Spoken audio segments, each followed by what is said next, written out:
Have you ever wondered what it would feel like to fall in love with someone completely out of your reach?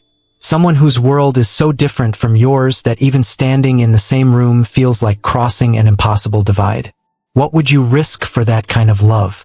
Your pride? Your peace? Everything you've ever known?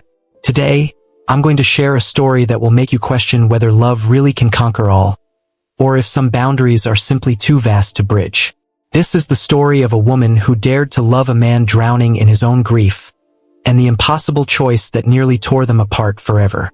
The crystal vase exploded against the marble floor, shards scattering like frozen tears across the grand entrance hall. Victoria Hartley stood paralyzed, her heart pounding so violently she could hear it in her ears. Heavy footsteps echoed from somewhere deep in the mansion, growing closer. This wasn't how she'd imagined her first hour would unfold. But then again, nothing about the Thornfield estate matched anything she'd expected, and the man who owned it was about to change her life in ways she couldn't possibly imagine. Let me take you back to where it all began, just 3 hours before that vase shattered. Victoria had climbed out of the taxi, her battered suitcase clutched in trembling hands, staring up at what could only be described as a fortress. The Thornfield mansion rose from the cliffs like something conjured from a dream, or perhaps a nightmare. Massive stone walls stretched toward the darkening sky, its countless windows reflecting the dying light like cold, watching eyes. The ocean crashed against the rocks below, violent and unforgiving. Beautiful, yes, but there was something else too, something that made her skin prickle. Loneliness, the kind that seeps into your bones. She was here for one reason, to work as a housekeeper for Damien Thornfield, the infamous billionaire whose face dominated business magazines, but whose personal life remained locked behind walls of silence and speculation. The head of staff, a stern woman named Mrs. Pemberton, had been blunt during the brief tour. Mr. Thornfield is a very private man. He works at odd hours. You might not see him for days at a time. The East Wing is strictly forbidden. Never, under any circumstances, enter a room without explicit permission. Do you understand? Victoria had nodded, though 1,000 questions burned in her throat. But that first evening, as she stood carefully polishing the ornate staircase railing, she felt it. A shift in the air. A presence that made every nerve in her body stand at attention. She turned slowly, and her breath caught somewhere between her chest and her throat. He stood in the shadows at the far end of the hall, impossibly tall, his frame draped in an immaculate black suit that must have cost more than she'd earn in a year. Dark hair fell across his forehead in waves that looked artfully careless, and his eyes, piercing blue like shards of ice, held a depth that made her feel stripped bare, as if he could see every secret she'd ever kept. Damien Thornfield, the man whose wealth could reshape economies but whose face held nothing except a vast, aching emptiness. The silence stretched between them like a living thing. Finally, his voice cut through it, low and measured, vibrating through the vast space. "You're the new housekeeper." It wasn't a question. Victoria managed to find her voice, though it came out smaller than she'd intended. "Yes, Mr. Thornfield." His gaze held hers for what felt like an eternity. "The East Wing is off limits. Don't wait up if the house seems empty at night. I value solitude above all else." Before she could respond, before she could even process the sadness woven through those words, he turned and disappeared into the darkness, leaving behind only the faint trace of expensive cologne and something else. Grief, maybe, deep and suffocating. Later that night, as Victoria wandered the dimly lit corridors trying to memorize the layout, she found herself drawn toward a pair of heavy oak doors near the forbidden East Wing. Even from outside, she could feel something emanating from beyond them. A weight, a history, pain that time hadn't been able to heal. Inside that very room, Damien sat in a leather armchair, a glass of scotch dangling from his fingers, his eyes fixed on a photograph in an ornate silver frame. The woman smiling back at him had once been his entire universe. Isabel, his fiancée, the love he'd lost 3 years ago in a car accident, he still couldn't speak about without his chest constricting. He didn't notice the faint shadow that paused outside his door, didn't sense how Victoria's quiet arrival had already begun to crack the fortress he'd built around his shattered heart. For 3 years, he'd existed in this self-imposed exile, convinced that feeling nothing was safer than feeling everything. But tonight, inexplicably, the silence pressed differently. Softer somehow. He couldn't name it, wouldn't dare try. But the woman who'd crossed his threshold that evening was about to dismantle everything he thought he knew about surviving loss. And neither of them was prepared for what came next. Morning light poured through the towering windows, casting cathedral-like beams across the polished floors. Victoria tied her hair back and gathered her cleaning supplies, heading toward the library, the one room Mrs. Pemberton had mentioned but conveniently never shown her. The massive double doors stood slightly ajar, almost inviting. Inside, the space took her breath away. Books lined every wall from floor to ceiling, their leather spines gleaming. The air was thick with the scent of old paper, wood polish, and something indefinably masculine. On an enormous mahogany desk sat an open laptop, an untouched glass of water, and a silver-framed photograph facing away from the door. Every instinct told Victoria to leave, to close the door and pretend she'd never seen it. But dust coated nearly every surface, and she'd been hired to clean, hadn't she? She stepped inside cautiously, her cloth moving carefully across the desk. Her hand brushed the photo frame as she reached to dust behind it. Time seemed to slow. The frame tipped. She lunged to catch it, her fingers grasping at air. It struck the hardwood floor with a sickening crack. Her heart stopped. She dropped to her knees, hands shaking, praying desperately that she hadn't destroyed something irreplaceable. But before her fingers could close around it, a voice, cold and sharp as a blade, froze her completely. "What are you doing in here?" Damien filled the doorway, his blue eyes darker than the storm clouds gathering over the ocean. The sheer force of his presence seemed to compress the air in the room, making it hard to breathe. Victoria's throat closed. "I was just trying to clean, sir. I didn't mean to, I never..." He moved forward with frightening speed and lifted the photograph from her trembling hands. The moment his eyes fell on the image, his entire demeanor shifted. The ice in his expression melted just slightly, replaced by something raw and vulnerable. His jaw clenched so tight she could see the muscle jumping. It was her, the same woman whose ghost seemed to haunt every corner of this house. Young, radiant, her hand pressed over his heart in the captured moment. His late fiancé. "Don't ever touch this again," he said, his voice quiet but edged with something that sounded like broken glass. But underneath the command, Victoria heard what he was really saying. "This is all I have left. I'm so sorry," she whispered, her eyes dropping. She must have been incredibly special. Damien's head snapped up, genuine surprise flickering across his features. No one had spoken about Isabel in 3 years. His colleagues avoided her name like a curse. His family tiptoed around the subject as if it were a landmine. Yet this stranger, this woman he'd hired to clean his house, had spoken of her so simply, with such gentle understanding, as if she could see the shape of his grief without needing the painful details. He turned away, gripping the frame until his knuckles went white. "She was everything," he said, his voice barely above a whisper. Victoria's chest ached with an empathy so strong it almost hurt. She wanted desperately to say something that might ease the crushing weight she heard in those 3 words. But what could she possibly offer that wouldn't sound hollow?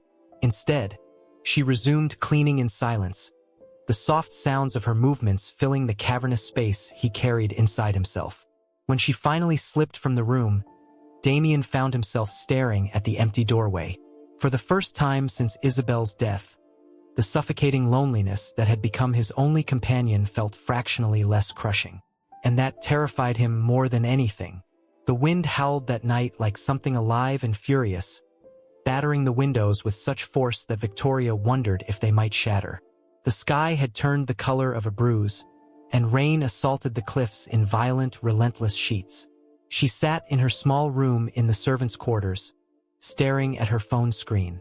No signal. The storm had severed all connection to the outside world. She let out a slow breath. "Looks like I'm not going anywhere tonight." Far below, in his study, Damien sat surrounded by darkness, a glass of brandy warming in his palm. Lightning split the sky, momentarily illuminating the sharp planes of his face and the exhaustion carved into every line. The power flickered once, twice, then died entirely, plunging the mansion into complete darkness. A tentative knock broke the silence. "Mr. Thornfield?" Victoria's voice drifted through the heavy door, hesitant but steady. "The power's gone throughout the entire house. Should I check the generator?" Damien looked toward the doorway where she stood, her face bathed in soft candlelight, warm and real and alive. He shook his head slowly. "There's no point. The storm's too severe to go outside." She hesitated, shifting her weight. "Would it help if I started a fire in here?" He nodded once. As she knelt before the fireplace, coaxing flames from kindling with patient hands, Damien found his gaze drawn to her like metal to a magnet. The way the firelight danced across her features, painting her in shades of gold and amber. There was something profoundly calming about her presence, something that quieted the constant chaos raging in his mind. "Do you ever feel completely alone here?" she asked softly, her eyes focused on the growing flames, not on him. His throat tightened painfully. "Every single night," he admitted, the words escaping before he could stop them. "But I've learned to live with it." The fire crackled and popped between them, pushing back the cold and the darkness. Outside, thunder rolled across the sky like the voice of something ancient and angry. But inside this room, everything went still. Victoria lowered herself to sit beside the hearth, wrapping her arms around her knees. "You don't have to live like that, though," she whispered. "No one should have to exist in that kind of isolation." Damien turned to look at her fully. Their eyes met, blue and warm brown, and for one long, suspended moment, neither could look away. The storm outside became nothing more than distant noise, irrelevant. Without conscious thought, he reached for her hand. She startled slightly, her eyes widening, but then her fingers curled around his. Small, trembling, but they held on. That night, bathed in firelight while the world raged outside, the isolated billionaire and the humble housekeeper discovered something neither had been searching for. Connection. Real, terrifying, undeniable connection. And when the rain finally stopped in the pale hours before dawn, neither wanted to move, both afraid that if they did, this fragile, precious moment would shatter like glass and be lost forever. The first hesitant light of morning crept through the tall windows, soft and golden. Victoria stirred slowly, awareness returning in stages. She'd fallen asleep by the fireplace. Her head rested against Damien's shoulder, his arms still wrapped protectively around her, his warmth surrounding her like a shield. For one perfect heartbeat, she didn't move, didn't even breathe. The steady rise and fall of his chest, the solid comfort of him, it felt too right to disturb. Then Damien shifted slightly, his eyes opening. For the first time in 3 endless years, he wasn't waking to crushing emptiness and regret. He was waking to her. "Good morning," Victoria murmured, sitting up quickly, her cheeks flooding with heat. "I'm so sorry. I didn't mean to fall asleep here." Damien ran a hand through his disheveled hair, his voice rough with sleep and something else. "It's fine." The storm went on for hours, but the way his gaze lingered on her face said something entirely different. Something fundamental had shifted in the night, and he wasn't sure whether to embrace it or run from it. She stood, smoothing her wrinkled uniform self-consciously. "I should go make breakfast, sir." He nodded, but as she reached the door, he spoke again, his voice softer than she'd ever heard it. "Victoria." She paused, turning back to face him. "Thank you," he said simply, holding her gaze, "for staying last night." Her lips curved into a shy, genuine smile. "You don't need to thank me. It was the nicest night I've had in a long time." When the door closed behind her, Damien released a long, shaky breath, his chest tight with confusion and something that felt dangerously close to hope. For 3 years, this mansion had been nothing but silence and shadows and the ghost of what he'd lost. But now there was humming floating from the kitchen, light footsteps echoing through empty hallways, and a warmth spreading into corners of his heart he'd been certain were dead beyond revival. Later that morning, Victoria was in the garden, laughing freely as she threw a tennis ball for the aging golden retriever who'd adopted her as his new favorite person. She didn't notice Damien standing on his balcony high above, watching her. She laughed again, pure and unguarded, as the dog bounded back with the ball clenched in his jaws, and the sound drifted up to him like sunlight breaking through years of relentless clouds. Damien smiled, a real, genuine smile he hadn't felt since before Isabel died. Maybe this was reckless. Maybe it was wrong to let himself feel anything again. But for the first time in 3 years, he didn't care. He didn't realize it yet, but the woman who'd walked into his self-imposed prison had already begun to sweep away the dust that had settled on his soul, one gentle morning at a time. And there was no going back. Days melted seamlessly into weeks, and gradually, almost imperceptibly, the rhythm of the mansion began to transform. Where emptiness had once reigned absolute, there was now the soft melody of Victoria's voice singing old songs, the comfortable clatter of dishes being washed, and the warm scent of vanilla candles she lit every single evening without fail. Damien noticed everything. He noticed the way she hummed while she worked, completely unself-conscious. How she always fed the old retriever before taking her own meals.